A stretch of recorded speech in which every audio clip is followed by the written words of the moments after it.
Todo el mundo pensaba que yo era el marido perfecto. Carrera sólida, esposa guapa, respetado en la comunidad. Pero la perfección es, a menudo, solo una mentira bien mantenida. Me llamo Roberto, tengo 42 años, y durante 20 años construí una vida que parecía impecable a los ojos de todos.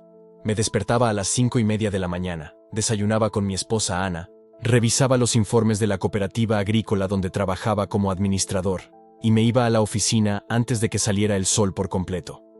Nuestro pueblo, San Juan del Valle, es de esos donde todo el mundo conoce a todo el mundo, donde observan tus pasos, comentan tus decisiones en la plaza y tu reputación vale más que el dinero en el banco. Ana y yo nos casamos jóvenes. Ella tenía 19 años, yo, 22. Fue un matrimonio celebrado como la unión perfecta. Ella, hija del dueño de la farmacia más tradicional de la región. Yo, hijo de agricultores respetados, con título de agronomía y un futuro prometedor. Nuestra boda se celebró en la iglesia matriz, con 300 invitados y una fiesta de la que la ciudad habló durante meses.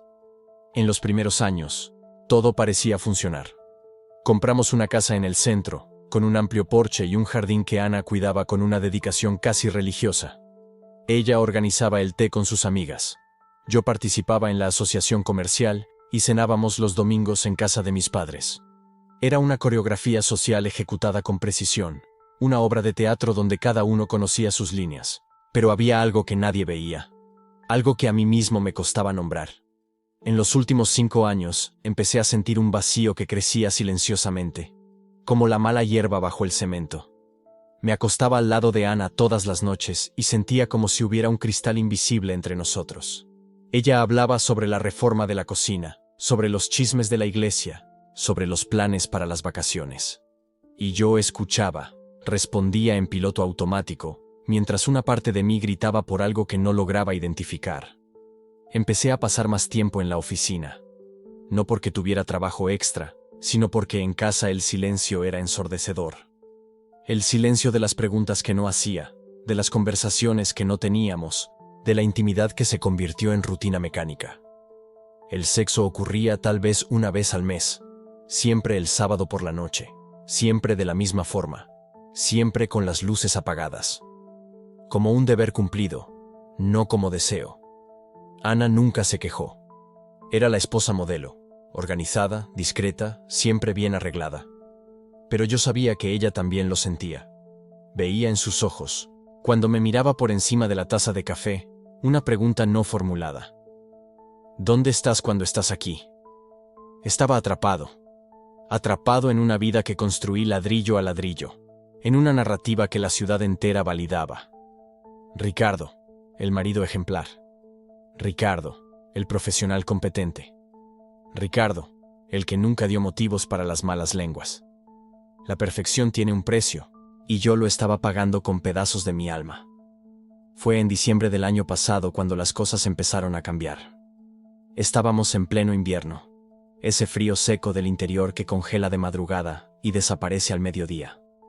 La gente caminaba por las calles con abrigos gruesos, comentando sobre la Navidad que se acercaba, sobre las fiestas de fin de año, y yo sentía como si estuviera viendo la vida pasar a través de una ventana empañada. Fue entonces cuando empecé a hacer los viajes. Al principio, eran viajes legítimos. Reuniones en Madrid sobre nuevas técnicas de riego, conferencias en Toledo sobre gestión rural, visitas a granjas modelo en Segovia. Ana nunca cuestionaba nada, confiaba ciegamente, como siempre lo había hecho. Y yo usaba esos viajes como válvula de escape, momentos donde simplemente podía no ser Roberto de San Juan del Valle. Pero entonces surgió el apartamento. Nadie lo sabía. Ni Ana, ni mis padres, ni los compañeros de trabajo. Era un estudio pequeño en Valladolid, en un edificio discreto a 3 manzanas de la estación de autobuses. Lo alquilé usando una cuenta bancaria que abrí específicamente para eso. Pagaba en efectivo, nunca dejaba rastro. El apartamento era sencillo. Una cama de matrimonio, una mesa pequeña, un sillón gastado que venía con los muebles. En las paredes blancas, ninguna foto, ningún recuerdo. Era un espacio en blanco, una página donde podía escribir cualquier cosa.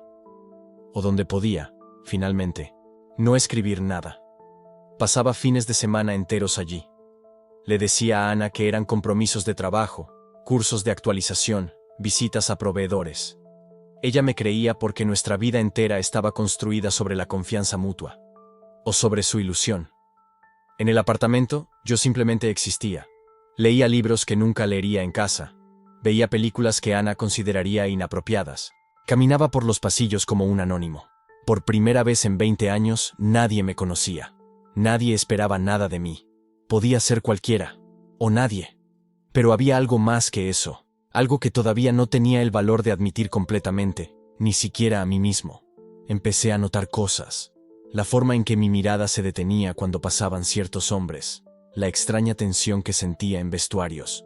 En gimnasios. En lugares donde la masculinidad cruda estaba expuesta.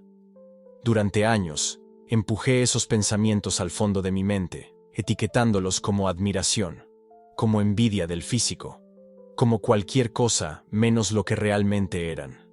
El apartamento se convirtió en el lugar donde podía, al menos, reconocer esos pensamientos. No hacer nada con ellos todavía, solo reconocer que existían, como si estuviera abriendo lentamente una puerta que mantuve cerrada con llave toda la vida. Ana no sospechaba, o fingía no sospechar. Nuestra vida seguía su curso previsible. Cenas en casa de los suegros los jueves, misa los domingos, caminatas por el parque municipal. Ella hablaba de tener hijos nuevamente, un tema que yo esquivaba con habilidad quirúrgica. ¿Cómo podría traer un niño a esta farsa? Pero la gente empezó a notar pequeñas cosas. Mi socio comentó que yo parecía diferente, más ligero, cuando volvía de los viajes. La cuñada de Ana preguntó si todo iba bien en el matrimonio, porque parecen distantes en las fiestas. Yo lo negaba todo con sonrisas ensayadas y justificaciones sobre el estrés en el trabajo. La verdad es que me estaba alejando, no solo de Ana, sino de la vida entera que había construido. Como un actor que se cansa del papel, que empieza a olvidar sus líneas, que deja que la máscara se deslice. Diciembre trajo las fiestas de fin de año. Navidad en casa de mis padres, cena tradicional con la familia extendida, 30 personas alrededor de la mesa, conversaciones sobre la cosecha, sobre política nacional, sobre quién se casó y quién se separó. Ana sentada a mi lado, sonriendo a las tías, sirviendo el postre, desempeñando su papel a la perfección, y yo allí, presente en cuerpo, ausente en alma. Fue en la primera semana de enero cuando todo comenzó a desmoronarse. Volví de un viaje de trabajo un martes por la tarde. Ana estaba ordenando el armario de la habitación, organizando la ropa de invierno. Cuando entré, tenía mi abrigo gris en las manos, ese que usaba en los viajes a Valladolid. Y en sus manos, caída del bolsillo interior, estaba la llave. Una llave simple, dorada, con una etiqueta donde estaba escrito solo un número, 304. El silencio que se instaló en la habitación fue diferente a todos los silencios anteriores. No era el silencio cómodo de la rutina, ni el silencio vacío de la distancia emocional. Era el silencio de la verdad tocando a la puerta, exigiendo ser reconocida. Ana miró la llave. Me miró a mí. Sus ojos, siempre tan serenos, mostraban algo nuevo. Una mezcla de confusión, miedo y una pregunta que no quería hacer. ¿Qué es esto, Ricardo? Su voz tembló. No de rabia todavía, sino de algo peor, de la certeza desintegrándose, de la confianza resquebrajándose como porcelana fina. Podría haber mentido. Podría haber improvisado una historia sobre un depósito de equipos, sobre un espacio alquilado para guardar documentos de la empresa. Mi mente, entrenada en décadas de mantener la fachada, ya formulaba justificaciones plausibles. Pero algo en mí no quiso mentir. Es de un apartamento, dije.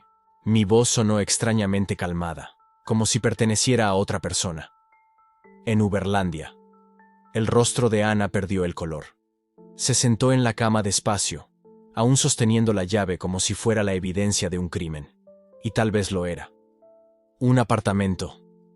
Repitió las palabras como si probara una lengua extranjera. Tienes un apartamento que yo no conozco. No era una pregunta, era la constatación de que nuestra vida, tan cuidadosamente construida, tenía un sótano secreto. Y ella acababa de descubrir la puerta. ¿Hace cuánto tiempo? 6 meses. Ella cerró los ojos. Cuando los abrió de nuevo, había lágrimas que no dejó caer. ¿Hay alguien allí? ¿Estás teniendo una aventura? La pregunta que toda esposa haría. La explicación más obvia para un marido con un apartamento secreto. Y yo podría haber dicho que sí. Podría haber transformado esto en una traición convencional. Algo que la ciudad entendería, que las parejas superan, que tiene protocolos establecidos de confrontación y reconciliación. Pero dije la verdad. No. No hay nadie. Entonces, ¿por qué? Ahora su voz se elevaba, la contención rompiéndose. ¿Por qué necesitas un lugar secreto lejos de mí? ¿Lejos de nuestra casa? ¿Lejos de nuestra vida? ¿Cómo lo explicaría? ¿Cómo poner en palabras el sofocamiento silencioso, la sensación de estar viviendo la vida equivocada, la necesidad de un espacio donde pudiera al menos cuestionar quién era yo? Necesito un lugar donde pueda pensar, dije, y sonó patético incluso para mí. ¿Pensar sobre qué? Ella estaba de pie ahora, la llave apretada en el puño. ¿Sobre nosotros? ¿Sobre el matrimonio? ¿Sobre dejar todo esto? Sobre mí, Ana. ¿Sobre quién soy realmente? Ella me miró como si estuviera viendo a un extraño. Y tal vez lo estaba. Tal vez siempre haya sido un extraño, escondido bajo capas de comportamiento adecuado y expectativas cumplidas. No te conozco, susurró. 20 años de matrimonio y no te conozco. No había rabia en su voz, solo una tristeza profunda, el luto por la certeza perdida. Ella dejó la llave sobre la cómoda y salió de la habitación. Escuché sus pasos bajando la escalera, la puerta de la cocina cerrándose. El silencio volvió, pero ahora cargado de algo nuevo. La imposibilidad de volver atrás. Tomé la llave. El metal estaba caliente por el calor de la mano de Ana. El número 304 brillaba bajo la luz de la tarde. Ella no tenía idea de que aquella llave abriría mucho más que solo una puerta, porque el apartamento guardaba secretos que ni yo estaba listo para enfrentar. Secretos sobre deseos reprimidos, sobre una identidad que luchaba por emerger, sobre un hombre que estaba cansado de fingir. Y ahora, con la llave expuesta y la farsa comenzando a desmoronarse, todo lo que había encerrado estaba a punto de salir a la luz. La cuestión ya no era si Ana descubriría la verdad completa.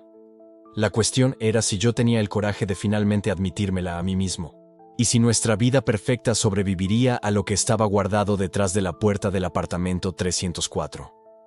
Miren, sé que deben estar pensando que estoy loca, y tal vez tengan razón. Pero cuando encontré esa llave escondida dentro del libro, cuando vi esa dirección garabateada en el papel arrugado, algo dentro de mí cambió. No era solo curiosidad. Era una necesidad casi física de entender qué estaba pasando con el hombre con quien compartía mi vida desde hacía 20 años. Entonces fui. Tomé el coche esa misma tarde, mientras Roberto todavía estaba en el trabajo, y conduje hasta la dirección.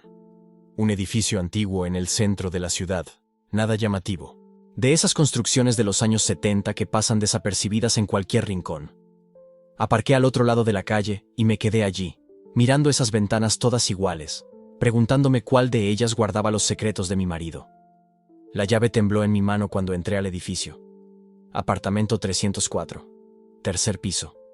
No había ascensor, así que subí por las escaleras. Cada escalón parecía amplificar los latidos de mi corazón. No sabía qué iban a encontrar allí. Parte de mí esperaba una amante, tal vez. Ropa de mujer esparcida, perfume en el aire, evidencias obvias de una traición tradicional. Pero algo me decía que era más complicado que eso. Cuando abrí la puerta, el primer olor que me golpeó fue a café recién hecho. Alguien había estado allí recientemente. El apartamento era pequeño, un estudio simple, pero arreglado con un cuidado que me sorprendió. Y fue ahí que empecé a notar los detalles. La decoración era completamente diferente a la de nuestra casa. Mientras que en casa todo era neutro, beige, seguro. Ese espacio tenía personalidad. Pósters de bandas de rock en las paredes, bandas que nunca había escuchado a Roberto mencionar. Una estantería llena de libros que no eran sobre negocios o finanzas, sino novelas, poesía, filosofía. Había una guitarra apoyada en el rincón, ligeramente polvorienta, pero claramente usada. Me acerqué a la mesita de centro y vi fotografías. No en portarretratos formales, sino esparcidas. Como si alguien las hubiera dejado allí después de hojear recuerdos. Roberto en lugares que yo no reconocía. Roberto riendo de una forma que raramente veía en casa. Y en algunas fotos, Roberto con otra persona. Un hombre más joven, delgado, con ese tipo de sonrisa que ilumina el rostro entero. Mi estómago se revolvió. No eran celos, no todavía. Era confusión. Era desorientación. Era como mirar a un extraño que por casualidad tenía el rostro de mi marido. Seguí explorando, porque en ese momento necesitaba entender. La cocina minúscula tenía 2 juegos de todo. 2 tazas secándose en el escurridor, 2 platos.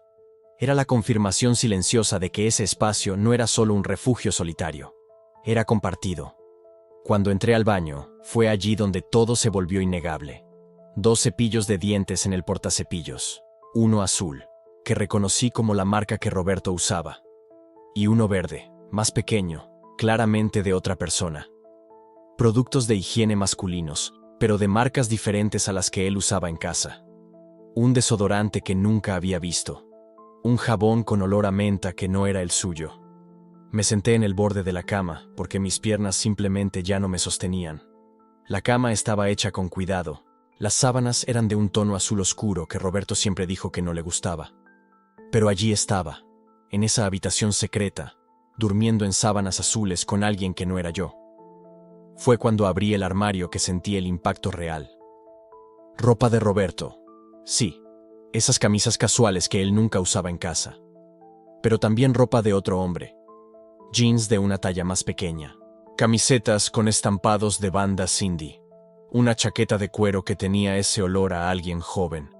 De esos perfumes amaderados que usan los chicos de 20 y tantos años. Agarré una de las camisetas, no sé por qué.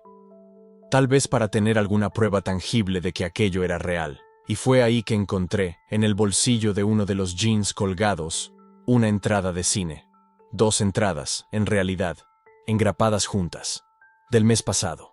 La película que yo había sugerido ver juntos, y Roberto había dicho que no le interesaba. ¿Logran entender lo que eso significa?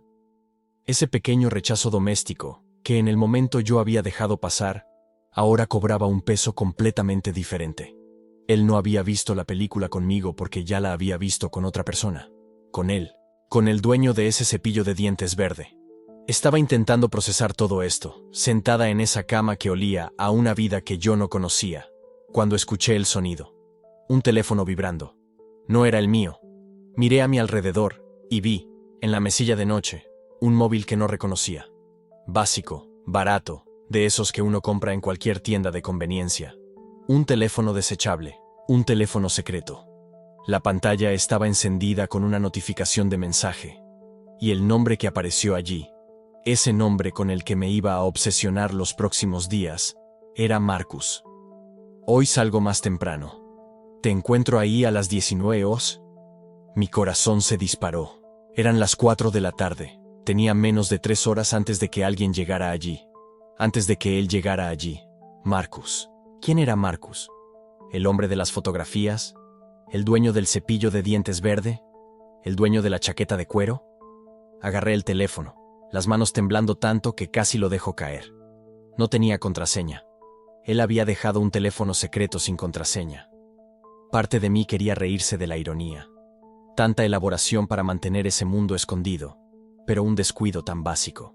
Abrí los mensajes, y allí estaba, la historia entera en pequeños fragmentos de texto. Meses de conversaciones. Te extraño. ¿Cuándo nos vemos? Ese restaurante que te gustó tiene mesa hoy. Yo también te amo. Yo también te amo. Aquellas 4 palabras me golpearon como un puñetazo. Roberto le había dicho, te amo, a alguien llamado Marcus. ¿Cuántas veces? Los mensajes se remontaban a meses atrás, quizás más de un año. Mientras yo estaba en casa, planeando cenas, organizando nuestra vida, creyendo que conocía al hombre con quien dormía todas las noches, él estaba construyendo una vida entera paralela.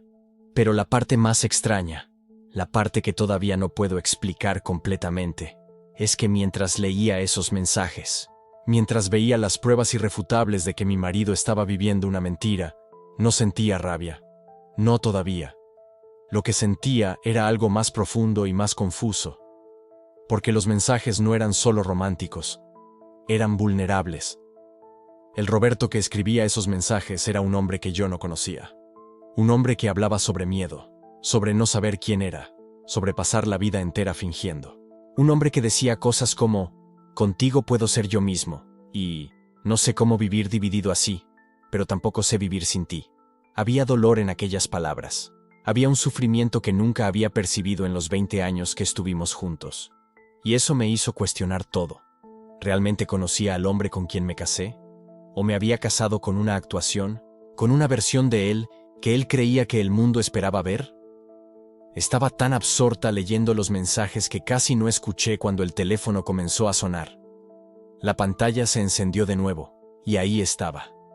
Marcus llamando. Mi dedo se detuvo sobre el botón de responder. Por un momento de locura, lo consideré. Consideré contestar y hablar con ese Marcus. Preguntar quién era, qué tenía él que yo no tuviera, por qué Roberto eligió construir ese mundo secreto con él. Pero no contesté. Dejé que sonara hasta que saltó el buzón de voz. Y entonces, en una decisión que no había planeado, que surgió del puro impulso de querer entender, hice algo que nunca había imaginado hacer. Decidí quedarme, no allí en el apartamento. Eso sería demasiada confrontación. Pero iba a volver. Iba a descubrir quién era Marcus.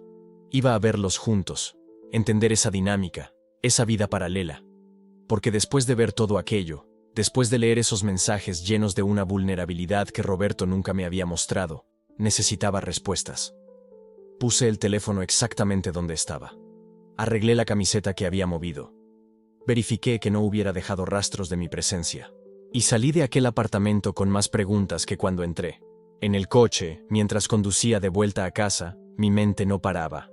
¿Quién era el Roberto de verdad? ¿El hombre serio y cerrado que llegaba a casa todos los días a las 6 de la tarde? ¿O el hombre de las fotografías sonrientes y los mensajes vulnerables? ¿Y Marcus? ¿Cómo se conocieron? ¿Cuánto tiempo hacía que esto estaba pasando? Tenía 3 horas para decidir si iba a volver allí, si iba a esconderme en algún lugar y observar cuando Marcus llegara a las 7. 3 horas para convertirme en el tipo de persona que espía a su propio marido. 3 horas para decidir si realmente quería saber la verdad completa. Porque esto es lo que nadie te cuenta sobre descubrir que tu vida es una mentira. Una parte de ti todavía quiere creer que no lo es. Una parte de ti busca desesperadamente una explicación alternativa. Cualquier cosa que tenga sentido y que no destruya todo lo que has construido. Pero yo había visto demasiado. Sabía demasiado. Y ahora, la pregunta no era si iba a descubrir la verdad. La pregunta era si estaba lista para lo que esa verdad iba a significar para todo lo que creía conocer sobre mi vida. A las 6:30 de la tarde estaba de vuelta. No dentro del edificio, sino aparcada en una posición desde donde podía ver la entrada. Había comprado un café en una cafetería cercana, como si eso fuera a hacer la situación menos surrealista. Yo, una mujer de 42 años, casada hace 2 décadas, sentada en un coche vigilando frente al apartamento secreto de su propio marido. Y entonces esperé. Esperé para ver quién era Marcus. Esperé para ver la verdad con mis propios ojos. Porque después de todo lo que había visto aquella tarde, sabía que no había vuelta atrás. La caja de Pandora estaba abierta, y no iba a poder cerrarla de nuevo. El reloj marcaba las 6:50 cuando lo vi. Un hombre joven, no más de 25 años, caminando hacia el edificio con ese paso de quien va a casa. Cabello oscuro, vaqueros desgastados, la chaqueta de cuero que yo había visto en el armario. Se detuvo frente al edificio, miró hacia arriba, hacia la ventana del 3er piso, y sonrió. Y fue en esa sonrisa que lo entendí. Aquella no era la sonrisa de una aventura de una noche, de un romance pasajero. Era la sonrisa de alguien que estaba enamorado. Era la sonrisa de alguien que estaba yendo a casa. Mientras yo observaba de lejos, había otra historia sucediendo en aquel coche aparcado, la historia de él. Y entonces nos quedamos allí, esperando, observando. La cabeza de mi esposa estaba recostada en el vidrio frío del coche, los ojos fijos en aquella puerta de entrada. Podía sentir cada segundo pasando como una eternidad. El silencio entre nosotros era denso, pesado, lleno de todas las palabras que aún no habíamos dicho. Ella no sabía que yo ya sabía lo que ella estaba a punto de descubrir. y esa ironía me destrozaba por dentro. Pasaron 20 minutos, media hora. Ella ni parpadeaba. Cada persona que entraba o salía del edificio hacía que su cuerpo se tensara y luego se relajara con decepción. Hasta que finalmente, él apareció. Marcus. Se me revolvió el estómago. Incluso sabiendo que este momento llegaría, verlo allí, desde fuera de aquel coche, caminando hacia el edificio donde vivíamos juntos. Fue como recibir un puñetazo. Era exactamente lo que no esperarías. 1,85 m de altura, hombros anchos, barba de unos días, una camisa de cuadros abierta sobre una camiseta blanca, botas de trabajo cubiertas de polvo. Venía directo de la obra donde trabajaba como ingeniero civil. Nada en él gritaba el estereotipo que la gente esperaba cuando escuchaba la palabra amante.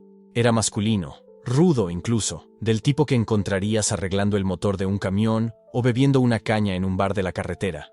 Y era exactamente esa contradicción la que me había destrozado. Mi esposa jadeó a mi lado. Es él, susurró, más para sí misma que para mí. Tiene que ser él. No pude responder. Mi garganta estaba cerrada. Marcus se detuvo frente al edificio. Sacó su celular, escribió algo. Segundos después, mi teléfono vibró en el bolsillo. No necesité mirar para saber lo que decía. Llegando ahora. ¿Estás en casa? Mi esposa me miró. ¿Vas a contestar? Y allí, en ese coche, con el hombre que amaba esperando fuera y la mujer con quien había prometido pasar el resto de la vida a mi lado, algo dentro de mí finalmente se rompió. Necesito contarte algo, dije, y mi voz salió como un hilo. Ella se volvió completamente hacia mí. Sus ojos estaban rojos pero secos, como si estuviera más allá de las lágrimas. Entonces cuenta. Respiré hondo y comencé. Conocí a Marcus hace 2 años, en una obra que yo supervisaba. Él era el ingeniero responsable de los cimientos del edificio. El primer día, intercambiamos quizás 3 palabras. Era objetivo, directo, competente, el tipo de profesional que respetas inmediatamente. Pausa, tragué saliva. Pero había algo en él, en la forma en que hablaba, cómo se movía, una seguridad, una presencia que nunca había sentido antes. Y eso me asustó. Mi esposa permaneció en silencio, solo esperando. Pasaron las semanas. Nos veíamos en la obra casi todos los días. Conversaciones técnicas, café, almuerzo con el equipo. Normal, profesional. Pero yo empecé a notar cosas. La forma en que mi corazón se aceleraba cuando él llegaba. Cómo me sorprendía buscando excusas para estar cerca de él. Y un día, la voz me falló. Cerré los ojos. Un día llovió fuerte. Todo el mundo se fue más temprano, pero Marcus y yo nos quedamos revisando los proyectos en el contenedor que servía de oficina. Estábamos lado a lado, mirando los planos estructurales y nuestras manos se tocaron. Fue un segundo. Quizás ni eso. Pero cuando nuestros dedos se rozaron, fue como si el mundo entero se detuviera. Abrí los ojos. Mi esposa tenía lágrimas corriendo por su rostro ahora. Me alejé inmediatamente. Pedí disculpas. Dije que tenía que irme. Pero él sostuvo mi muñeca. Suave. Firme. Y dijo: no estás solo en esto. El silencio que siguió fue ensordecedor. Y allí supe que todo lo que había construido en los últimos 20 años estaba sobre una base falsa. Porque la verdad es que nunca me había sentido así. Ni contigo, ni con nadie. Ella sollozó. Una vez. Después se cubrió la boca con la mano, como si quisiera contener el sonido. «¿Me estás diciendo que eres gay?», dije. Y por primera vez en mi vida, esa palabra salió de mi boca sin vergüenza, sin miedo, sin peso. Soy gay, y pasé la vida entera intentando no serlo. Lágrimas comenzaron a correr por mi rostro también. Te amé, juro que te amé, de la forma en que podía. Pero era una versión incompleta de mí la que te amaba. Y tú merecías más, merecías a alguien entero. Ella respiró hondo, intentando controlarse. ¿Cuánto tiempo? ¿Cuánto tiempo ustedes? 18 meses. Otro sollozo. 18 meses. No quería lastimarte, nunca quise, pero tampoco podía seguir viviendo esa mentira. Todas las noches, acostado a tu lado, sentía que estaba traicionando no solo a ti, sino a mí mismo. Y entonces apareció Marcus y por primera vez entendí lo que era sentir que alguien te ve, realmente te ve. Mi esposa cerró los ojos. Cuéntame cómo fue. Aquello me tomó por sorpresa. ¿El qué? Cuéntame cómo te enamoraste de él. Necesito entender. Tragué el nudo en la garganta y volví en el tiempo. Después de aquel día, intenté evitarlo. Falté a la obra, inventé reuniones, cualquier cosa para no estar cerca de él. Pero 2 semanas después, me llamó. Dijo que necesitaba discutir unos ajustes estructurales. Quedé en un café neutro, público, seguro. Podía ver la escena como si fuera ayer. Llegó 10 minutos tarde, pidió disculpas, pidió un café negro sin azúcar. Conversamos sobre la obra por quizás 5 minutos. Y entonces se detuvo. Me miró a los ojos y dijo: no te llamé aquí para hablar de concreto. Mi respiración era irregular ahora. Me contó que había salido del armario a los 28 años, que había perdido amigos, familia, casi la carrera, que sabía exactamente lo que yo estaba sintiendo porque él ya había estado allí. Y entonces dijo algo que cambió todo. Puedes pasar el resto de la vida huyendo de quién eres, o puedes empezar a vivir de verdad, pero tienes que elegir. Miré a mi esposa. Ella estaba inmóvil, lágrimas silenciosas cayendo. Me llevó 3 meses más tener el coraje de hacer esa elección. 3 meses de conversaciones, de café, de una amistad que lentamente se transformó en algo más. Hasta que una noche, después de que todos salieron de la obra, nos quedamos solo nosotros dos. Él me estaba mostrando unas modificaciones en el proyecto, y cuando se volvió para explicarme algo, quedamos tan cerca que podía sentir el olor a acerrín y concreto en su ropa. Cerré los ojos reviviendo. Y entonces lo hice. Lo besé. Fue rápido, desesperado, como alguien que se estaba ahogando y finalmente encontró aire. Y cuando nos separamos, él sonrió y dijo: te tomaste tu tiempo. Abrí los ojos y miré a mi esposa. Desde ese día todo cambió. No fue solo atracción física, era conexión. Era hablar durante horas sobre nada y sobre todo. Era que él entendiera mis referencias, mis miedos, mis sueños. Era sentir que por primera vez no estaba interpretando un papel. Yo era solo. Yo. Silencio. ¿Y qué pasó con nosotros?, preguntó ella, con la voz quebrada. ¿Nuestros 20 años? ¿Nuestros planes? ¿Nuestra vida? Fue real, dije inmediatamente. Pero era una realidad construida sobre una mentira. Me casé contigo porque era lo que debía hacer, porque mis padres lo esperaban, porque la sociedad lo esperaba, porque yo mismo esperaba arreglarme, forzarme a ser normal. Respiré hondo. Pero no arreglas algo que no está roto, y yo no estaba roto, solo estaba perdido. Ella miró por la ventana. Marcus todavía estaba allí, esperando. ¿Él lo sabe? ¿Sobre mí? Lo sabe todo. Desde el principio. Y me dijo que no se involucraría conmigo hasta que yo resolviera esto.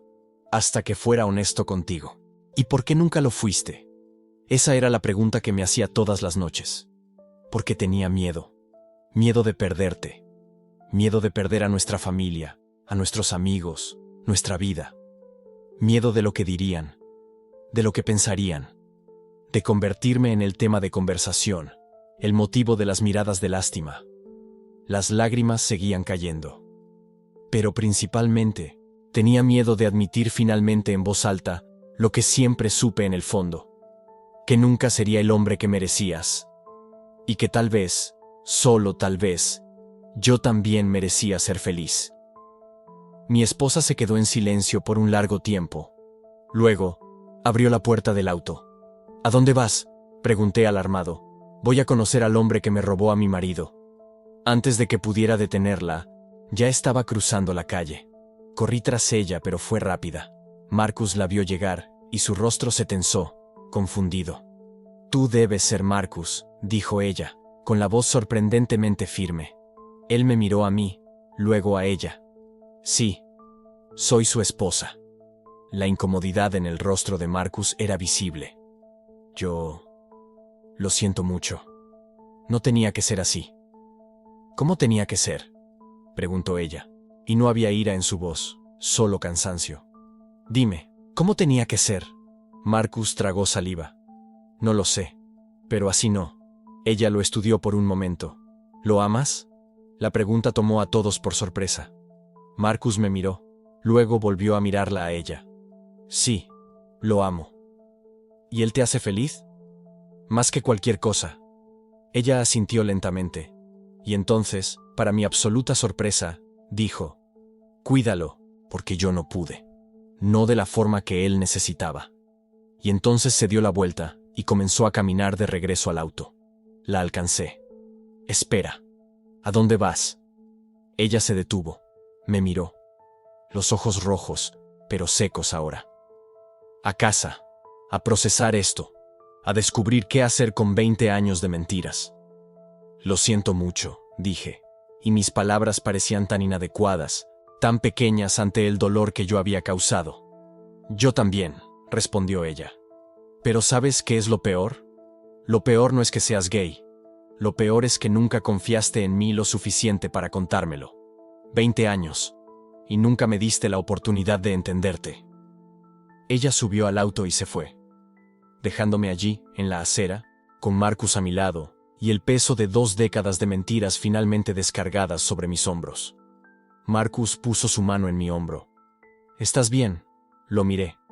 A ese hombre que me había mostrado lo que era vivir auténticamente, y me di cuenta de que, a pesar de todo el dolor, de toda la confusión, por primera vez en 20 años, realmente estaba respirando.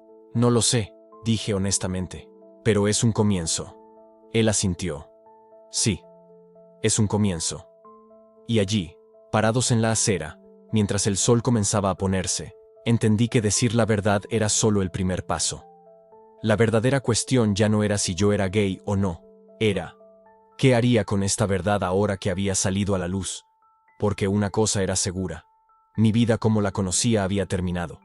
Y lo que vendría a continuación, bueno, eso dependería de a cuántas personas estaba dispuesto a decepcionar para finalmente dejar de decepcionarme a mí mismo. Marcus rompió el silencio. ¿Ella sabe sobre la familia? Mi familia, mis padres conservadores, mis hermanos, mis sobrinos. No, dije. Ella fue la primera. ¿Y qué vas a hacer? Respiré hondo. La pregunta del millón. No lo sé, pero sé que ya no puedo volver atrás. La puerta se abrió. Y del otro lado está todo. Él me atrajo en un abrazo. Y allí, en la calle, por primera vez en público, lo permití. Dejé que alguien me abrazara. Dejé que alguien me viera. Dejé que alguien supiera. Y mientras estaba allí, en sus brazos, una única pregunta martilleaba en mi cabeza. Si mi esposa reaccionó así, ¿cómo diablos iba a reaccionar mi familia? Porque la verdad había salido a la luz.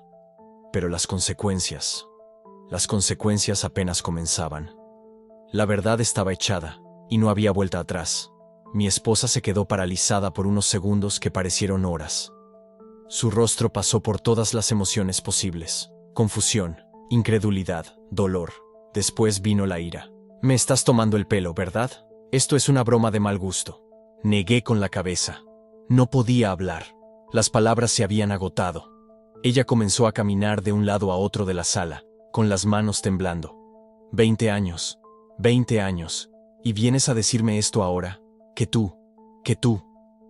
Ella ni siquiera pudo terminar la frase. Se desplomó en el sofá, hundiendo el rostro entre las manos. El sonido de su llanto era como cuchillos en mi pecho. Yo había causado aquello. Yo había destruido su vida con mi verdad. Lo siento, fue todo lo que pude decir. No quería lastimarte. Ella levantó la cabeza, los ojos rojos y llenos de odio. ¿No querías lastimarme?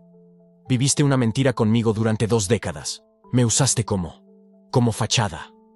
No fue así. Entonces dime cómo fue, gritó ella, levantándose. Explícame cómo duermes conmigo por la noche, me besas, haces el amor conmigo, y todo el tiempo estás pensando en hombres. Cada palabra era una bofetada en la cara, y lo peor era que tenía razón. Yo había mentido. No deliberadamente, quizás, pero había mentido de todos modos. Lo intenté. Mi voz salió débil. Realmente intenté ser lo que todos esperaban de mí. ¿Y yo? ¿Y los niños? ¿No significamos nada para ti? Ustedes significan todo, dije, y era verdad. Pero ya no puedo fingir ser alguien que no soy. Ella rió, una risa amarga y sin humor. Claro, ahora quieres ser auténtico, y que nos parta un rayo a todos nosotros, ¿verdad? No había nada que pudiera decir para arreglar aquello. Así que me quedé en silencio mientras ella cogía las llaves del coche y salía dando un portazo. La casa quedó en silencio. Un silencio pesado, sofocante. En los días siguientes la noticia se extendió como la pólvora. No sé si fue ella quien se lo contó a alguien, o si uno de los vecinos escuchó la discusión. Pero de repente todo el mundo lo sabía. Mi madre llamó llorando. ¿Cómo pudiste hacerle esto a ella? ¿A nosotros? Mi padre fue más directo. Has traído deshonra a esta familia. Mi hermano mayor dejó de responder mis llamadas. Mi hermana me envió un mensaje diciendo que necesitaba tiempo para procesarlo. En el trabajo, las conversaciones se detenían cuando yo entraba en la sala. Los compañeros que antes eran amigables, ahora me evitaban. Escuché susurros en el pasillo.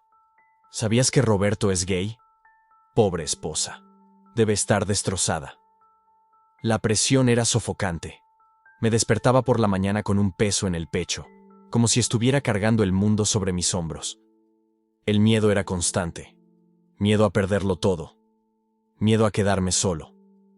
Miedo a que mis hijos me odiaran para siempre. Pero también había vergüenza. Vergüenza profunda, arraigada. Vergüenza de ser quien era, de haber vivido una mentira, de haber lastimado a las personas que amaba. Por la noche, cuando la casa estaba demasiado silenciosa, la voz de la autocrítica era ensordecedora. Eres un fracaso. No lograste ser un buen esposo. No eres lo suficientemente hombre. ¿Por qué no puedes ser simplemente normal? Fue en una de esas noches oscuras cuando Marcus llamó. ¿Cómo estás?, preguntó, y la preocupación genuina en su voz casi me hizo llorar. No lo sé, admití. Todo se está desmoronando. ¿Quieres hablar? Puedo ir hasta allí. Media hora después, él estaba en mi puerta. No con juicio, no con lástima, solo con presencia. Nos sentamos en el porche, cada uno con una cerveza en la mano. Durante mucho tiempo no dijimos nada. Solo nos quedamos allí, en el silencio confortable que solo existe entre personas que realmente se entienden. «Sabes», dijo finalmente, «cuando yo tenía unos 25 años, también estaba casado». Me giré hacia él, sorprendido. «¿En serio?». Él asintió con la cabeza. 3 años de matrimonio. La amaba, de verdad, pero algo siempre parecía fuera de lugar. Creía que era porque éramos demasiado jóvenes, o porque yo trabajaba mucho. Siempre tenía una excusa. ¿Qué pasó? Un día conocí a alguien, un tipo del trabajo. Empezamos a salir como amigos, nada más. Pero luego me di cuenta de que estaba esperando sus mensajes más que cualquier otra cosa en mi día. Que sonreía diferente cuando estaba cerca de él. Marcus hizo una pausa, tomando un trago de cerveza. Y entonces lo entendí. Ya no podía engañarme a mí mismo. ¿Y cómo lo manejaste? Mal, muy mal, al principio. Rió sin humor. Perdí a mi familia, perdí amigos. Mi padre no me habló durante 5 años. Fue el periodo más difícil de mi vida. ¿Pero valió la pena? Marcus me miró con esos ojos que siempre parecían ver más allá de las máscaras. No voy a mentir diciendo que fue fácil, no lo fue. Pero hoy, cuando me despierto, no estoy viviendo una mentira. No me miro en el espejo y veo a un extraño. Y eso no tiene precio. Algo dentro de mí se rompió. Las lágrimas que había contenido durante días finalmente brotaron. Marcus me atrajo a un abrazo, y yo lloré en su hombro como un niño. ¿Por qué es tan difícil?, pregunté entre sollozos. ¿Por qué no puedo ser simplemente quien soy sin destruir todo? Porque el mundo aún no está listo para aceptar que el amor no tiene una forma única, dijo suavemente. Pero eso no significa que tengas que vivir en la sombra. Aquella noche, algo cambió en mí. La vergüenza todavía estaba allí, el miedo también. Pero comenzó a crecer una chispa de algo nuevo, desafío. ¿Por qué debería esconderme? ¿Por qué debería vivir una vida que no era mía solo para complacer a otras personas? Al día siguiente, Estaba tomando café en la panadería del barrio cuando entró mi cuñada. Esperé la mirada de reprobación, el juicio. Pero ella se sentó frente a mí. ¿Estás bien?, preguntó. ¿Honestamente? No. Ella suspiró. Mi hermana está destrozada. Pero... Me quedé pensando. Durante todos estos años siempre pareciste distante, como si estuvieras interpretando un papel. Yo no esperaba esa observación. ¿Lo notaste? Creo que en el fondo todo el mundo lo notó, solo que nadie quiso admitirlo. Ella revolvió su café.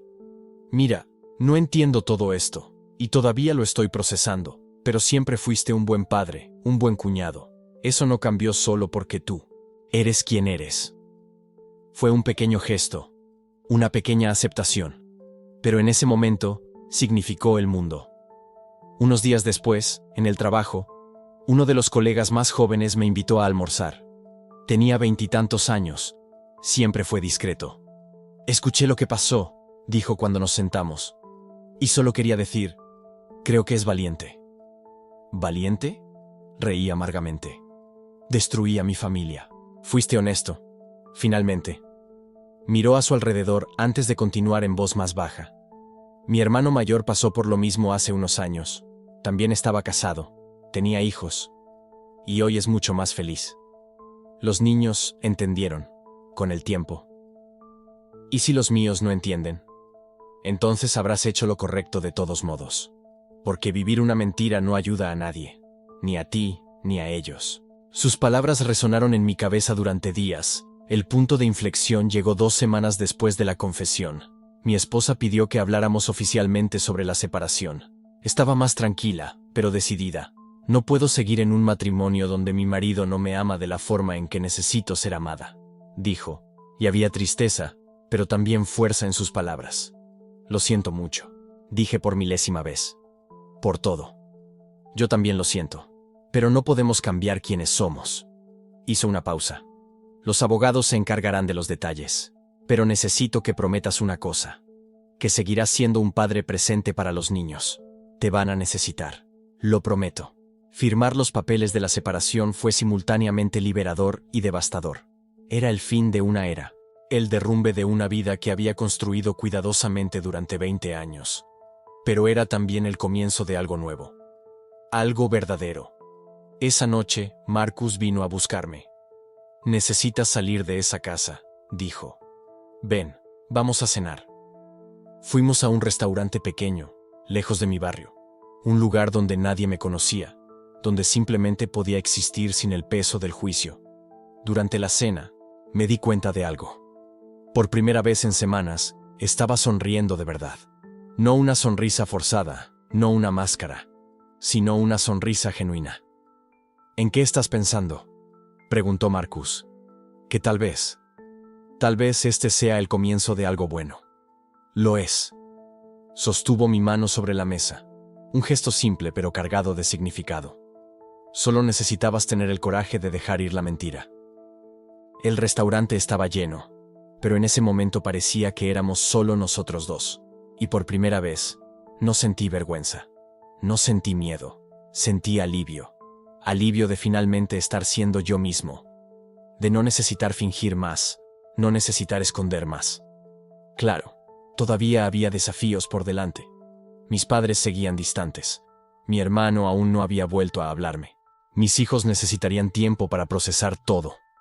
Pero había tomado la decisión más importante. Elegí la autenticidad en lugar de la aprobación. Elegí vivir mi verdad en lugar de vivir la expectativa de los demás. Y estamos en diciembre de 2025. En un momento cultural en el que las máscaras finalmente están cayendo. La tendencia "máscaras cayendo" ha dominado las redes sociales, con miles de personas compartiendo sus propias historias de autenticidad tardía. No estoy solo en este viaje. Y tú tampoco lo estás, si estás pasando por algo parecido. Cuando salimos del restaurante esa noche, las calles estaban decoradas para las fiestas de fin de año. Luces de colores, familias disfrutando, el clima de celebración en el aire. Y por primera vez en mucho tiempo, sentí que pertenecía a ese mundo. No como una sombra, no como un impostor, sino como yo mismo. Marcus me abrazó antes de que yo entrara al coche. Orgulloso de ti, susurró.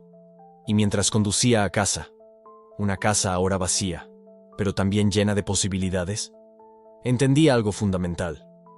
Dejar ir la mentira no significaba perderlo todo. Significaba ganarme a mí mismo, pero este viaje de autoaceptación apenas comenzaba. Y la verdad más difícil de todas aún estaba por venir. La maleta estaba abierta sobre la cama. Esa cama. 20 años de matrimonio resumidos en 3 cajones de ropa, algunos libros y la fotografía enmarcada de mi gato que murió hace 2 años. No sabía si estaba huyendo de algo o corriendo hacia algo. Tal vez ambas cosas. Tal vez ninguna importaba tanto como el hecho de que yo finalmente dejara de mentir. Mi esposa estaba en la cocina. Podía escuchar el sonido de la cafetera, ese mismo sonido matutino que había sido la banda sonora de toda mi vida adulta. Ella no lloró cuando le dije que me iba. De hecho, creo que ya lo sabía antes que yo. Las mujeres siempre saben. Solo preguntó si estaba seguro. Y cuando dije que sí, asintió. Silencio. Luego, en voz baja. Siempre supe que estabas lejos, pero nunca imaginé que era por esto. Cargar esa maleta hasta el coche fue como cargar el peso de todos los años que había desperdiciado siendo alguien que no era. Cada paso parecía gritar, impostor, mentiroso, cobarde. Pero cuando puse la última caja en el maletero y cerré la puerta, algo cambió. El aire estaba frío. Era diciembre, casi solsticio de invierno, la noche más larga del año, y sentí, por primera vez en décadas, que tal vez la oscuridad era necesaria antes del renacimiento. El apartamento que alquilé era pequeño. Una habitación, cocina americana, un baño minúsculo. Las paredes eran blancas, vacías, sin historia. Perfecto.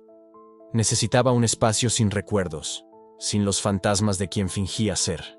Esa primera noche, me senté en el suelo frío porque aún no había comprado muebles. Apoyé la espalda contra la pared y lloré. Lloré por el marido perfecto que nunca fui. Lloré por los años que le robé a mi esposa, fingiendo que podía amarla como ella se merecía. Lloré por el hombre que enterré dentro de mí durante tanto tiempo que creí que había muerto. Pero no había muerto. Estaba allí, en ese apartamento vacío, respirando por primera vez. Marcus me llamó esa noche. No me preguntó cómo estaba, porque ya lo sabía. ¿Has comido algo? Fue lo primero que dijo. Me reí. Medio llorando, medio riendo. No había comido. Voy a traerte comida. ¿Te gusta la tailandesa? 30 minutos después, estaba en mi puerta con 2 bolsas de comida y una botella de vino. Entró, miró a su alrededor, vio el apartamento completamente vacío y no dijo nada al respecto. Solo se sentó en el suelo a mi lado, abrió los envases de comida y empezó a comer. No necesitas hablar, me dijo. Solo come. El resto lo resolvemos después. Fueron semanas así. Marcus aparecía con comida, a veces con café, una vez con un colchón inflable porque dijo que no podía seguir durmiendo en el suelo como un monje en penitencia. Nunca me presionó. Nunca preguntó cuándo iba a decidirme o a asumir quién era. Simplemente estaba allí. Presente. Paciente. Real. Y poco a poco empecé a contarle. No todo de golpe porque no podría, sino pedazos, fragmentos de mi verdad que había enterrado tan hondo que ni yo sabía dónde estaban. Le conté sobre el primer beso que le di a otro hombre, a los 17 años, en un vestuario después de un partido de fútbol. Le conté cómo me obligué a salir con chicas, a casarme, a construir una vida entera basada en lo que creía que debía ser. Le hablé de la vergüenza que me despertaba a las 3 de la madrugada, sudando, con miedo de que alguien lo descubriera. Marcus me escuchó. Todo. Y cuando terminé, solo dijo, ya no tienes que cargar con eso solo. Fue esa noche cuando sucedió. Estábamos tumbados en el colchón inflable, lado a lado, mirando al techo. Marcus giró su rostro hacia mí. Sabes que mereces ser feliz, ¿verdad? No la felicidad que los demás dicen que deberías tener. Tu propia felicidad. La real. Me giré hacia él. Y por primera vez en mi vida, dejé que alguien me viera completamente. Sin máscara, sin fingimientos, sin miedo. Me tocó la cara, despacio, como si estuviera pidiendo permiso. Asentí, y cuando nos besamos, no fue desesperado ni urgente. Fue gentil, fue honesto. Fue el tipo de beso que dice, te veo y te acepto. Te amo, dijo, en voz baja, como un secreto que me estuviera confiando. No pude responder al momento. Las palabras se quedaron atascadas en mi garganta, no porque no lo sintiera, sino porque nunca le había dicho eso a otro hombre. Nunca había permitido que ese tipo de amor fuera real, fuera posible, fuera mío. Pero entonces respiré hondo, y lo dejé salir. Yo también te amo. Y el mundo no se acabó. No hubo truenos, no hubo castigo divino, no hubo catástrofe.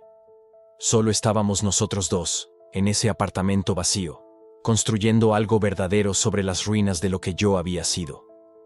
Pero el amor no borra el dolor. El duelo continuó.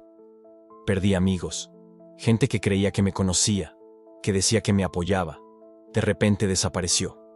Mensajes no respondidos, invitaciones canceladas, miradas evitadas. Mi familia se quedó en silencio. Mi hermano dejó de llamarme. Mi hermana mandó un mensaje diciendo que necesitaba tiempo para procesar. Tiempo. Como si mi sexualidad fuese una tragedia que requiriera luto. Estaba perdiendo gente, pero también estaba ganando algo que nunca tuve, a mí mismo.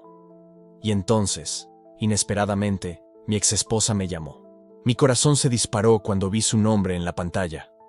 Contesté con miedo, esperando rabia, acusaciones, tal vez incluso odio. Pero su voz estaba tranquila. Solo quería que supieras que no te odio, dijo ella. Estoy dolida, sí. Estoy confundida. Pero también quiero que seas feliz, de verdad. No me esperaba eso. No esperaba compasión de alguien a quien había herido tanto. Lo siento mucho. Fue todo lo que logré decir. Lo sé, respondió. Y lo acepto. No podemos volver atrás, pero podemos seguir adelante, cada uno a su manera. Y tal vez, algún día, logremos ser amigos de nuevo. No ahora, pero algún día. Cuando colgué el teléfono, lloré de nuevo. Pero esta vez era diferente. No era desesperación, era alivio. Era el comienzo del fin de la culpa. Marcus estaba conmigo en ese momento. Me abrazó y dijo, estás haciendo el trabajo más difícil que existe. Te estás convirtiendo en quien siempre has sido. Y tenía razón. Lo estaba haciendo. Lentamente, dolorosamente, pero lo estaba haciendo. Empecé a asistir a grupos de apoyo LGBTQ+. Al principio, solo me quedaba callado, escuchando las historias de los demás. Hombres y mujeres que habían pasado por lo que yo estaba pasando, algunos con 40, 50, 60 años. Nunca es demasiado tarde, decían. Y yo les creía, porque necesitaba creerlo. Fue en uno de esos encuentros donde conocí a Carlos, un hombre de 52 años que había salido del armario después de 30 años de matrimonio. Me miró a los ojos y dijo, vas a sobrevivir. Va a doler, te sentirás solo a veces, pero vas a sobrevivir. Y en algún momento, mirarás atrás y agradecerás haber tenido el coraje. Valentía. Nunca me había considerado valiente. Pero tal vez fuera eso. Tal vez la valentía no era la ausencia de miedo. Tal vez era hacer lo correcto aunque estuvieras temblando de pavor. En diciembre de 2025, había un movimiento creciente en las redes sociales llamado Queer Joy, alegría queer. La idea era simple, dejar de definir la experiencia LGBTQ+ solo por el dolor, el sufrimiento, la lucha, y empezar a celebrar la alegría, el amor, la autenticidad. Empecé a seguir esas cuentas, a leer esas historias, y por primera vez vi que mi futuro no tenía que tratarse solo de sobrevivir. Podía tratarse de vivir. Vivir realmente. Marcus y yo empezamos a planear. No una boda, no todavía, pero sí una vida. Una vida donde no tuviera que esconderme. Donde pudiera tomar su mano en público. Donde pudiera decir mi novio sin bajar la voz. Donde pudiera, finalmente, respirar. Pero había una conversación que aún no había tenido. La más difícil de todas. Mis padres. Ellos sabían que me había separado. Sabían que estaba pasando por un momento difícil. Pero no sabían por qué. Lo había evitado. pospuesto, inventado excusas. Pero sabía que, si realmente quería vivir de forma auténtica, necesitaba decir la verdad. A ellos y a mí mismo. Marcus tomó mi mano la noche antes de viajar a casa de mis padres. No importa lo que pase, dijo. No estás solo. Me tienes a mí. Tienes a esta comunidad. Te tienes a ti mismo. Y eso ya es mucho. Sabía que tenía razón. Pero aún así, cuando subí al coche a la mañana siguiente, mis manos temblaban en el volante. La conversación más difícil aún estaba por llegar. Y esta vez, no iba a huir. Estaba afuera de la casa de mis padres, con el coche aparcado en el mismo lugar donde lo dejaba cuando era adolescente. Ese trozo de asfalto había presenciado tantas versiones mías. El chico perfecto que siempre sacaba buenas notas. El joven ansioso por impresionar. El hombre que se casó para demostrar algo. ¿Y ahora? Ahora era alguien que nunca habían conocido de verdad. Marcus sostenía mi mano sobre la palanca de cambios. La suya estaba cálida, firme. La mía, helada y temblando. No tienes que hacer esto hoy, dijo por tercera vez. Podemos volver, esperar el momento adecuado. Negué con la cabeza. No existe el momento adecuado para destruir la imagen que tus padres tienen de ti. No estás destruyendo nada. Estás presentando la verdad. Para ellos es lo mismo. Marcus apretó mi mano con más fuerza. Oye, mírame. Cuando me giré, sus ojos estaban serios, intensos. No importa lo que pase ahí dentro, sales de aquí conmigo. ¿Entendido? No estás solo en esto. Respiré hondo. Asentí. Solté su mano y abrí la puerta del coche antes de que el valor se evaporara. La puerta principal estaba abierta, como siempre. Mi madre estaba en la cocina, revolviendo algo en la estufa. El olor a pollo con romero llenó el pasillo. Era mi plato favorito cuando tenía 12 años. Todavía lo hacía todas las semanas, aunque yo ya no vivía allí desde hacía años. Llegaste temprano, dijo, sin darse la vuelta. Tu padre está en el despacho terminando unos correos. ¿Vas a llamarlo? La cena ya está casi. Mamá, tenemos que hablar. Algo en mi tono hizo que se detuviera. La cuchara de madera se congeló en el aire. Se giró despacio y, por primera vez, vi realmente a mi madre. No la versión idealizada que llevaba en mi cabeza, sino la mujer de 62 años, con canas mal disimuladas por el tinte casero, manos manchadas por la edad, ojos cansados pero siempre vigilantes. ¿Qué pasa?, preguntó. ¿Ha pasado algo? Llama a papá, por favor. Se secó las manos en el delantal, despacio, como si quisiera posponer lo que fuera que se avecinaba. Me estás asustando. Lo sé, perdón, pero tiene que ser ahora. 5 minutos después, estábamos todos sentados en la sala de estar. Mi padre en su sillón, mi madre en el sofá, frotándose las manos nerviosamente. Yo de pie, porque sentarme parecía imposible en ese momento. Me he pasado toda la vida tratando de ser el hijo que querían, comencé. Mi voz salió más firme de lo que esperaba. El que sacaba buenas notas, el que fue a la universidad correcta, el que consiguió un buen trabajo, el que se casó con una mujer guapa y exitosa. ¿Y eres todo eso?, interrumpió mi madre confundida. Siempre has sido nuestro orgullo. Pero no era yo. Silencio. Me casé con Clara porque era lo que se esperaba de mí. Trabajé en un empleo que me asfixiaba porque era lo que parecía correcto. Construí una vida entera basada en lo que creía que ustedes querían ver, no en lo que yo realmente era. Mi padre se inclinó hacia adelante. ¿De qué estás hablando? Respiré hondo. Este era el momento. La verdad que había guardado durante 36 años. Soy gay. Las palabras cayeron en la sala como un vaso de vidrio haciéndose añicos en el suelo. El silencio posterior fue ensordecedor. Mi madre se llevó la mano a la boca. Mi padre se congeló, procesando. Sé que esto no es lo que esperaban escuchar, continué. Sé que destruye la imagen que tenían de mí. Pero no aguanto más vivir una mentira. Me casé con Clara amándola como persona, pero no de la forma en que un marido debería amar a una esposa. Y eso era injusto para ella. Era injusto para mí. Era injusto para todos. ¿Estás seguro?, susurró mi madre. A veces uno confunde las cosas, pasa por fases. Mamá, tengo 36 años, no es una fase. Mi padre finalmente habló, con la voz ronca. ¿Estás con alguien? Sí, se llama Marcus. Él me conoce de verdad. Él me ama de verdad. Y yo lo amo de una forma que nunca pude amar a Clara por más que quisiera.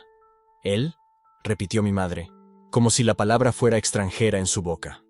Sí, mamá. Él. Mi padre se levantó. Por un segundo, pensé que iba a abrazarme. Pero solo se quedó allí, mirándome como si estuviera viendo a un extraño. Tienes que entender. Comenzó. Luego se detuvo. Intentó de nuevo. Te criamos con valores, con principios, con la expectativa de que sería heterosexual. Completé. Lo sé, papá. Lo intenté. Dios sabe que lo intenté. No hables así, dijo mi madre con la voz quebrada. No hables como si hubiéramos hecho algo malo. Solo queríamos lo mejor para ti. Y me lo dieron. Me dieron educación, oportunidades, amor. Pero no pueden decidir quién soy. Eso no está en sus manos. Las lágrimas comenzaron a correr por el rostro de mi madre. Se cubrió la cara con las manos, los hombros temblando.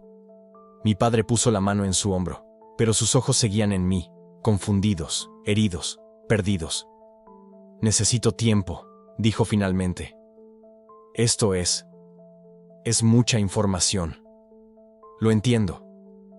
Y tu madre también lo necesita. Asentí. No espero que lo entiendan de inmediato. No espero que estén felices.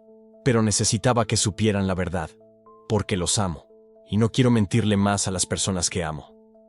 Mi madre levantó la cara. Sus ojos estaban rojos, hinchados. ¿Sigues siendo nuestro hijo? La pregunta me partió el alma. Siempre lo fui, mamá.